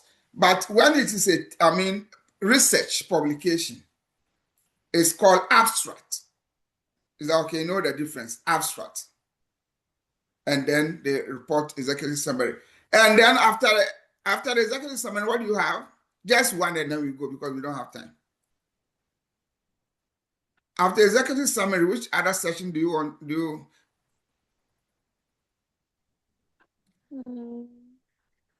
I mean, these things you have to just have them under your fingertips, so that even when you are asleep. Do you need to talk about what's your outcome, what the problem was, what you did in the problem, then how you did it. Which heading will you place that? We need, to do the feedback. Will it be introduction? Introduction. Is that okay? Introduction.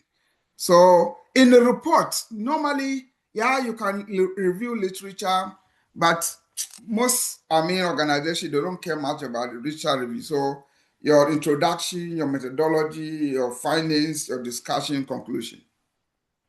Is that okay? But in your thesis, you write abstract, you write introduction, you write the literature review. If you want to create a whole, chapter for theory, right? Methodology, results, discussions, and findings and conclusions, on order. So take note. These are something that you should have them at your fingertips. You don't have to even worry to think about them. Okay, then you also have to know baseline, right? Later on, we will talk a lot about baseline. So a process evaluation requires a researcher to establish a baseline, meaning what is there, or an initial sense of how the program is currently functioning. What is already there? How is the program functioning right now? That will serve as your baseline. Changes to the baseline are then monitored over time. Is that okay? So let's assume that you have a program. Currently, you are serving 10 people, right? And you have the objective of maybe, let's say, by 1 year or 2 years, you should serve about 100 people.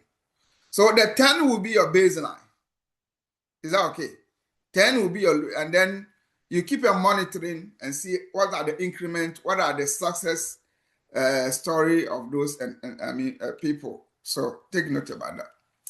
Now let's look at examples of program evaluation. This one I was just mentioning too. So for example, you can monitor a new or long-standing program or service and then present your findings at a staff meeting or board of directors meeting or to administrators, right? So which organization do you work?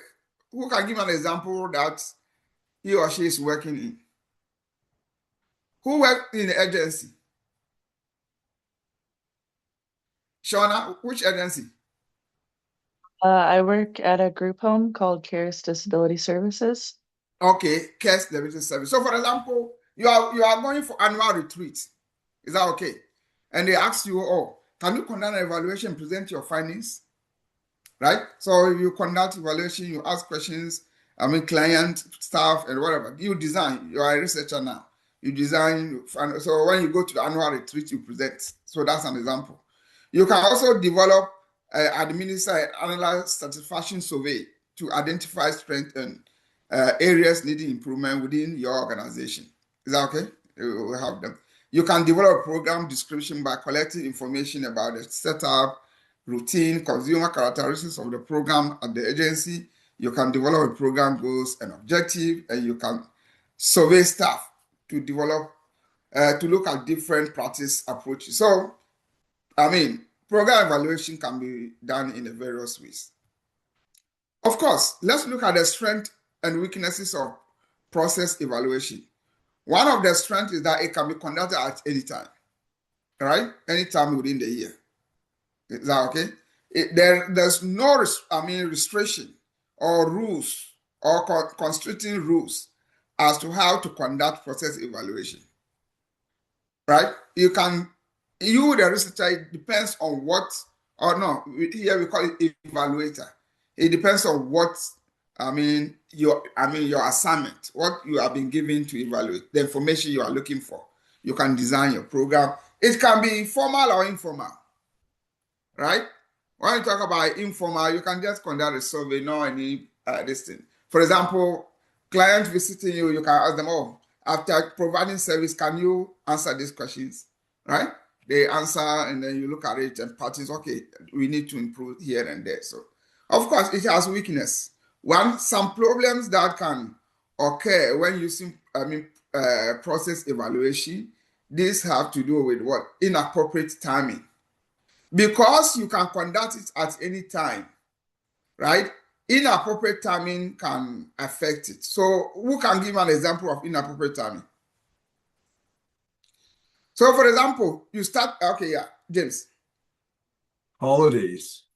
Holiday, okay, okay. So, but okay, that's good. I have a question though. Okay, good. On the strengths, you say there are no constricting rules as to how to conduct a process evaluation. However, we just went through a whole series of steps that are required in order to conduct a process evaluation. Yes, that's a good question. So there are no restrictions here, meaning it depends on which method you want to use. There's no restriction that you can use only qualitative or only quantitative. Or you should, when you use the mixed method, that's the best approach, right? Although you go through the process, but there's no restriction on how to conduct it. But of course, if it's an evaluation, there should be, so let's say the types. Is that okay? The type that you conduct. Is that okay? Whether you want to use focus group, whether you want to use this and that. Did I answer your question, James?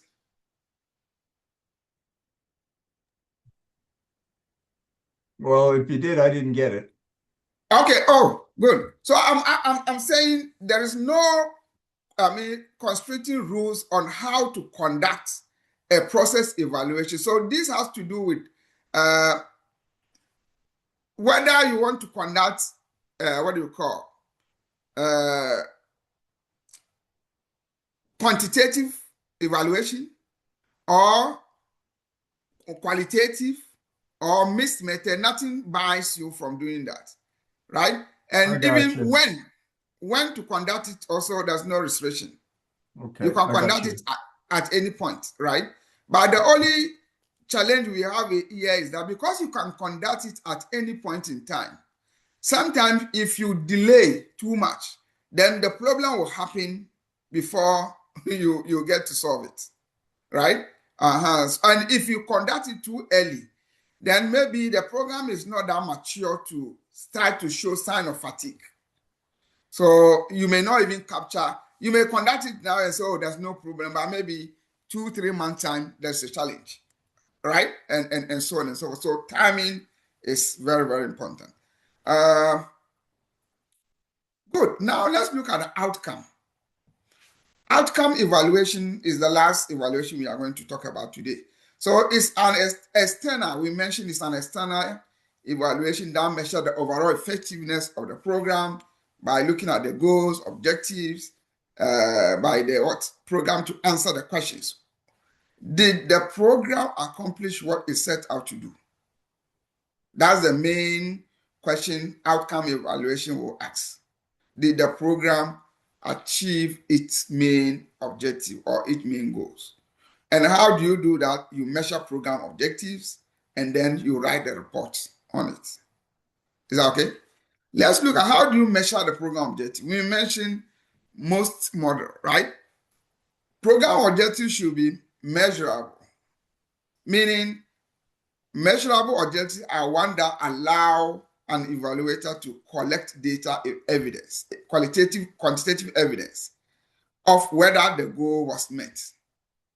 Is that okay? So, for example, so take note. I think last week I mentioned that to you. Process evaluation is good to be used, or qualitative evaluation is good for process evaluation, but outcome evaluation mostly is done using quantitative. So take note of that. Process evaluation is good for qualitative, and outcome is good for quantitative. So take note of that. Now, measurable objective. So you said you want to achieve by the end of the year, you should have to increase intake by 10%. Right? At the end of the year, you want to increase intake by 10%. So you have to measure, has the intake increased to 10%? If it is 5%, it means you have not achieved your objective.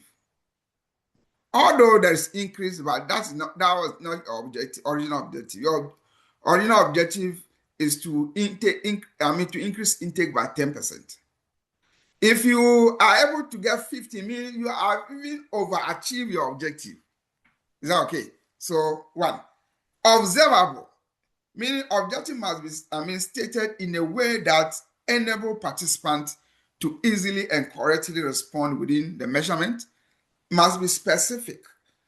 An objective that is specific state exactly what outcome is expected for how many consumers, and then time bound. Timeline, meaning objective give the longitudinal information for objectives. So that is when and how often do we measure the objective. So let's take an example of some of the objectives here. The objective should state what will be accomplished and when it can be accomplished or when it's expected. So take a look at this example one. Who can read the objective one for us? Anyone? To increase the percentage of widowed persons served by the program to 5% of the total clientele by December 31st, 2026. Wonderful. So now you are going to use the most model to test. Is it measurable? If you look at this objective, is it measurable and why? I think it's measurable in the sense that, you told you what you are looking at. You are looking at 5% of the total clientele. Like you have the population you are looking at with those persons. Now you are not looking at the 100%, but you want 5% increase. Yes. At the end of December, at the end of the year. So you want to see how many people you got, how the increment went. Yes. So that is measurable. Can you observe? Can you collect data? Can you ask participants to get this information? Yes, you can.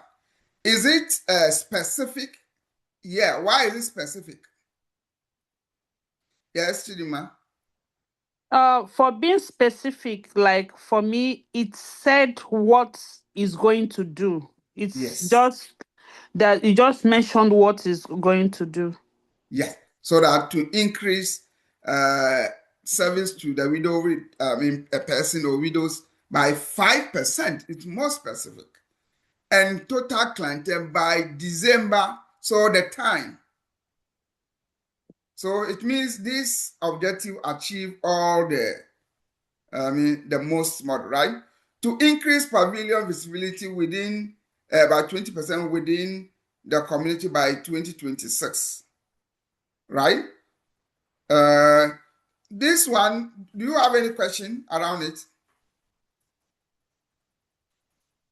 What's wrong with this objective? Okay, good. I can see I think it's vague. It's vague. Okay. Yeah. Why is it vague? Because it says the pavilion's visibility. Like what actual what are you really, because when you say pavilion, that's a big one. What specifically are you looking at? Is it the whole of the agency or what? So for me, I think it's a little bit vague, in as much as you talked about the timing, the quantity, the measurable, but that's not being specific, is not there. Like, this is what specific on the target on. Yeah, so that's a challenge with the visibility. So how are you going to measure the visibility, first of all? Right? Yeah. How are you going to measure that? It's a challenge. Now, he also said within the community by December 2026, which specific month? Right? You should give us specific month, specific dates, right? Maybe January 30th, January 10th, and so on and so forth. So that's a problem with this. Let's look at example 3. What does it say? Increase the number of clientele by 10% within the pavilion counseling services by January 2026. Yes, Chidima? Who? Let me see. I saw somebody else. Okay, Chidima and then Jennifer. Anyway, for this one, yeah, the timing too has issue. Like January is it's just like when you tell somebody next week or Monday. Monday never ends. Okay. So you don't really. Yes, it says January, but when in January? Okay. So then, it means yeah, good. Jennifer, do you want to add something? Well, it's a little better than the second objective because it does have a specific month, but there's no specific time frame within that month. Absolutely.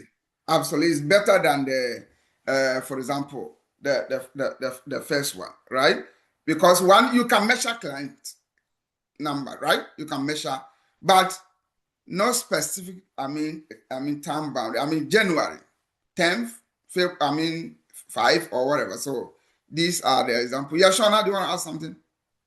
This reminds me of SMART goals. I'm not sure if anybody else knows what SMART goals are. I had to use them for placement. So they're specific, measurable, achievable, relevant, and time bound.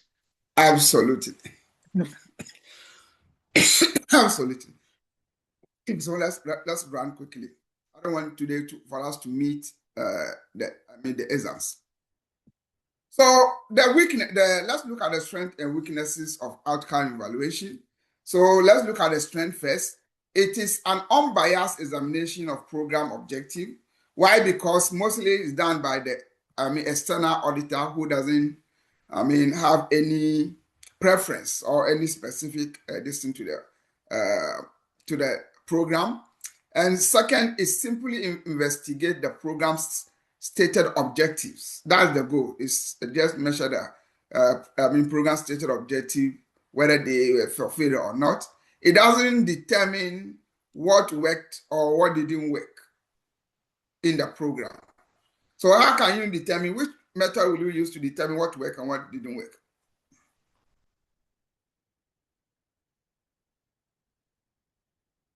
Process, right? Process evaluation. Is that okay? Then one weakness is that it provides no indication of whether the program itself is the cause of any change in the outcome.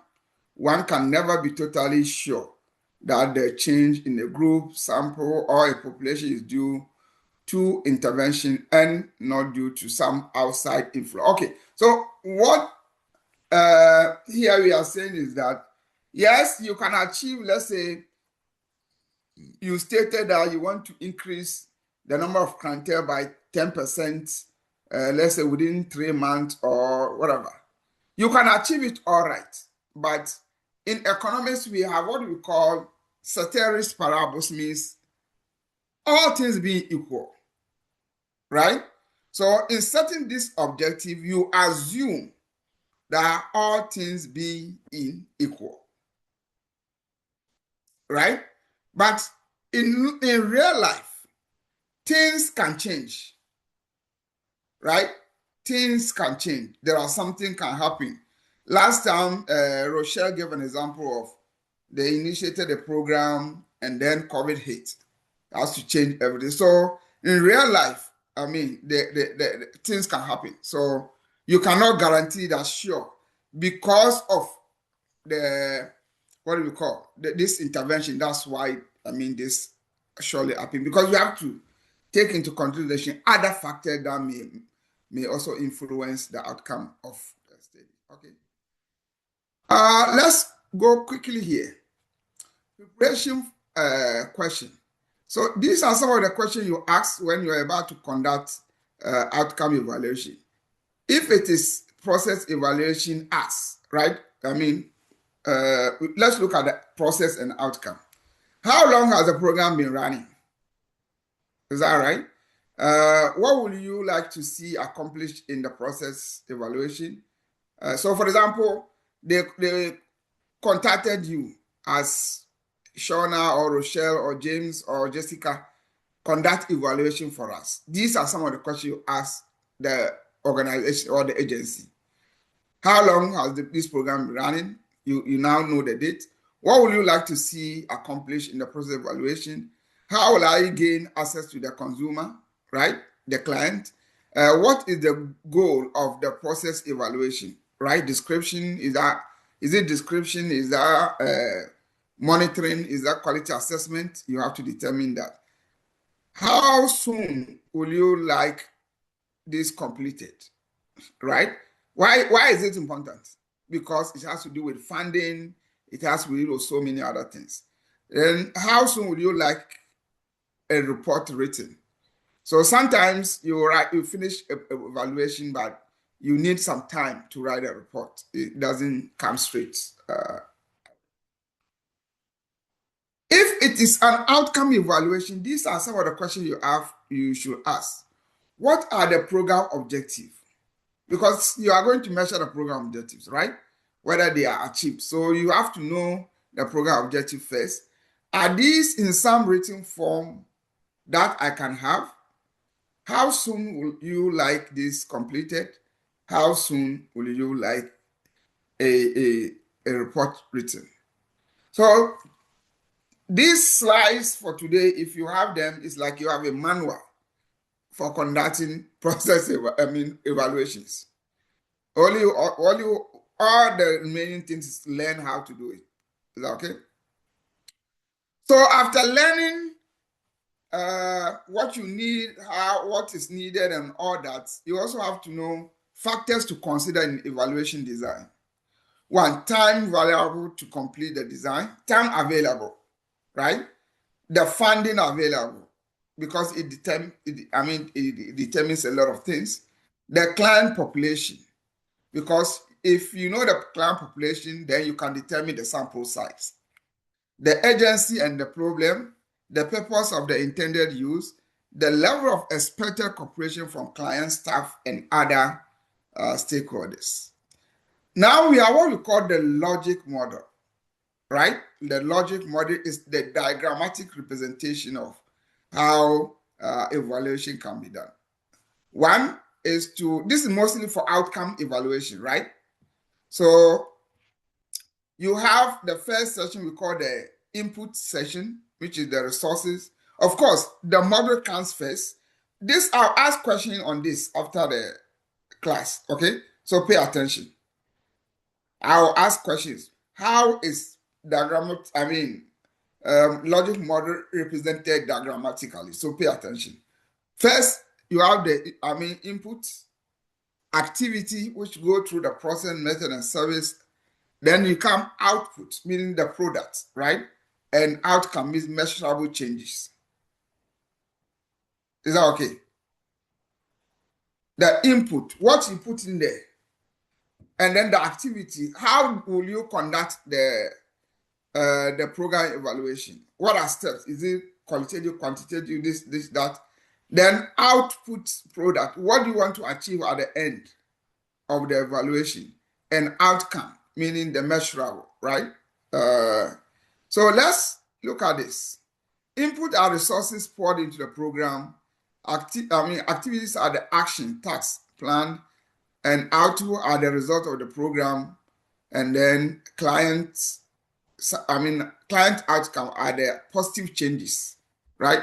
That client or accomplish or that result from the program.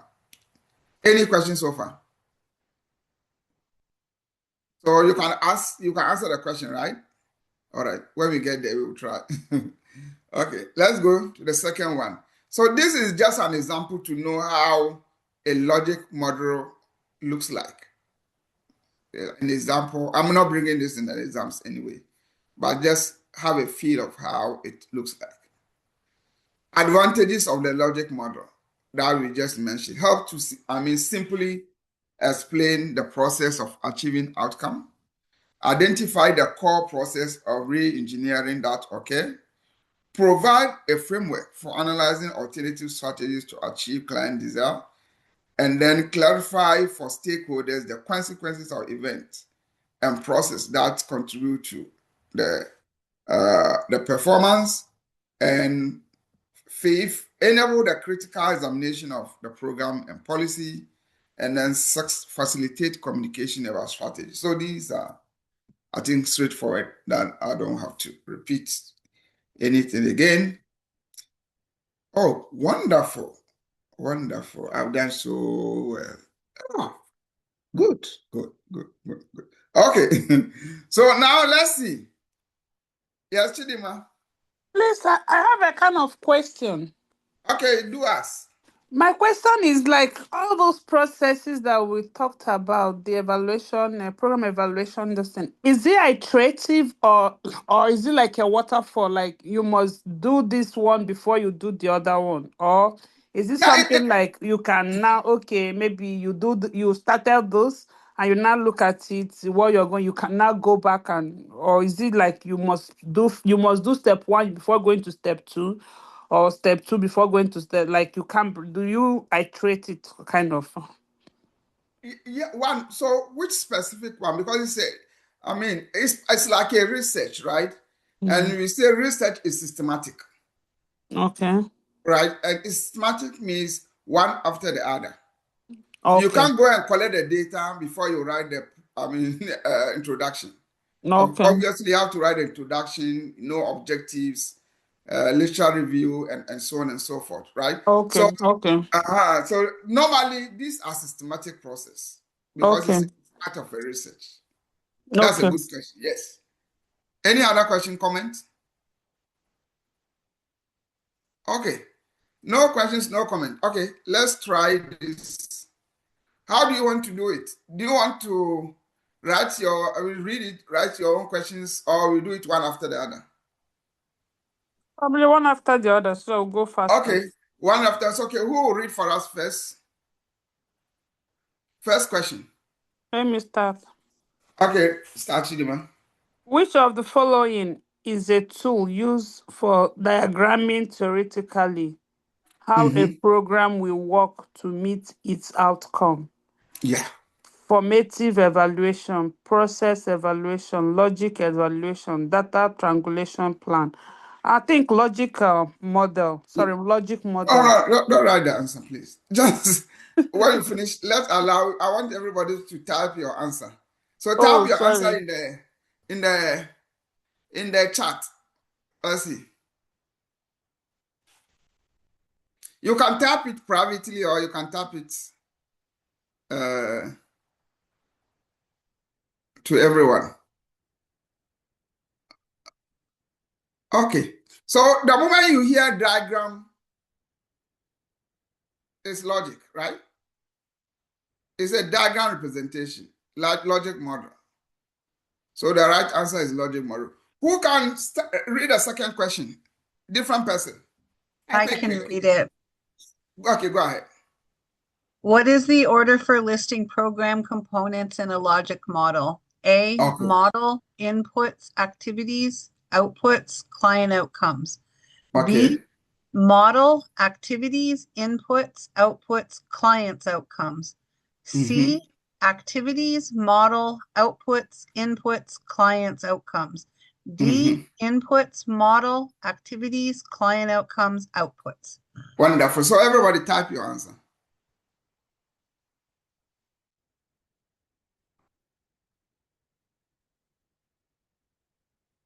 Okay. Okay. So the first is the model, input, activity, so it's A. Let's go to question number 3. Who will read for us?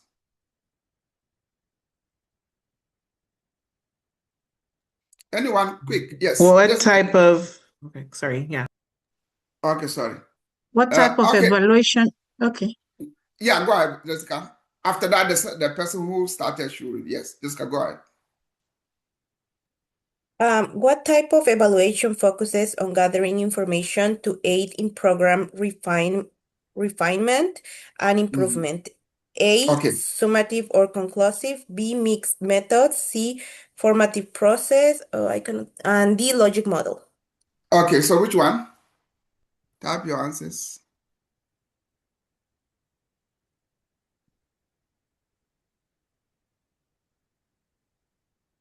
Okay, good. People are doing well.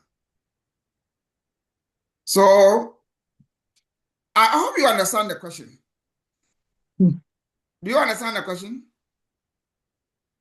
So, what is the key term here? What type of evaluation focuses on gathering information to aid program refinement and improvement? Is that okay? We conduct process and formative evaluation for program improvement and so it's C. Good, good. Question number 4. Who will volunteer to read for us? I can read the Let next me one. take that. Okay, good. The first person who was reading before Jessica came in, let me give you the chance. Who is that? That was me. Okay, then go, and then the person who just spoke to go last. Yeah, Michelle, go. Rochelle, go. Okay, we're on 4, right? Yes. What type of process evaluation is mainly focused on checking the progress of a program in terms of meeting their objectives, particularly exploring the inputs, process, and outputs? Okay.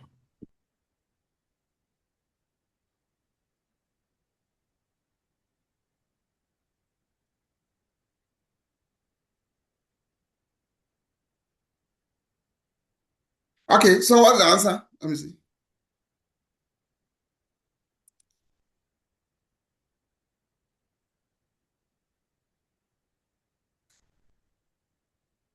It's the divided answers. A, C, A, C, A, C. Okay, let's look at the question again. What type of process evaluation is focused on checking the progress of program in terms of meeting its objectives? So first of all, it's process evaluation, right? Not outcome. So it's a process, and particularly exploring input, process, and output. So program monitoring, program description, no. Quality assurance. Quality assurance has to do with standards. Is that okay? Quality assurance. Total quality management studies. No, we didn't talk about that. So program monitoring is part of one. Process evaluation. Is that okay? Process description, process monitoring, and what? Quality assurance. But quality assurance has to do with only standards, whether you are meeting the standard. So the answer is A. Let's go to question number 5. Who can read for us? What type of evaluation is mainly concerned with determining if an agency or program is in compliance with a certain set of standards, such as the Joint Commission of Accreditation of Health Organizations? Okay, so who can? Answer is C. Okay, yeah. The answer is C. Quality assurance. Yeah. Okay. Okay, wonderful. Any comments, suggestions, any challenges? So, sir, are these questions gonna come up in the exam? It may come, yeah. It may come, yes. I can decide to come, but not all of them are some will come. I know for sure. I know, but last semester, like you gave us some hints. So will you be doing the same? Yeah, I'll do that. Okay, great. Yeah. Last semester, Thank even you. despite giving you hints and people went and writing negative, I don't know what to do with you guys again. I Forget don't know. them. That's not us. You're Okay, seeing so our face here, so we're back. So that should that's tell good. you something. Okay. Be good. Thank you all. If you have questions, please, I'm always available. And I prefer you ask questions in class so that others will benefit, right? Look, I'm teaching about close to 200 students. Examine if everybody will ask me a question, I'll spend my whole day, right? Responding to, so I always encourage students, come to class, I open the floor for you. I start class always asking people, do you have questions? Do you have this? And yet, people so, I don't know, but I'm doing my best. For as to whether you will learn, that is your responsibility. Because I don't come to your home to check whether who is learning, who is not. So then my responsibility is to teach and do my best. Thank For you the very much, negative sir. comment and whatever, I leave it to the law of karma. That's it. When you throw ball to the wall, it bounces back. So thank you all for coming. And then hope to see you next week. Thank you, sir. Thank you, sir. Professor. Thank you. Thank you. Good night, sir. Good night, night. everybody. Have Good a night, good everyone. weekend. Thank you, Stay Professor. Good night, safe everyone. Good and night. stay warm. Cover up properly. The Thank frostbite you is very much. real. Good night, Yeah, guys. thank night, you. good night, Professor. Good night, Thank everyone. you. Thank you, everyone. Good Dr. night, Demi, I Professor. have a question before you go. So I said ask questions so that everybody will benefit. Okay, I so had what's my the question? hand up. I had my hand up. Oh, I didn't see. Okay, go ahead. I missed the part because I was driving home from work. Okay. Is the exam written the same way as before in your classes, or is it different this year? The same. Okay. The value is the same. That's why I've been, trying to practice with you before the D-Day, right? Okay. Okay. So do we log on the same way as we did before, or is it different? The same way. Something about proctoring. Yeah, this exam is ported, right? So I'll to inform you to if you don't have a. Did you write the ported exams last time? No. Which one is that? Which course of mine? Oh, I can't think it off the top of my head. Anti-racism. The anti-racism. Okay. So this one is ported, but I'll give you more hints around before the time. Okay. So get the manual to start setting up as early as possible. Okay. So that you don't have any challenges. Okay. Ported is the same as you writing now. The only thing is that they will be recording. So there's no element of cheating or whatever. And all this is just to make sure that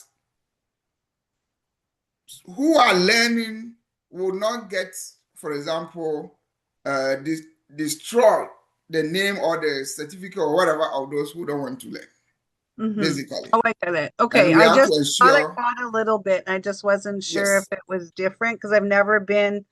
This is the third class I've been in, and it hasn't been proctored, so I wasn't sure. Okay. Yes.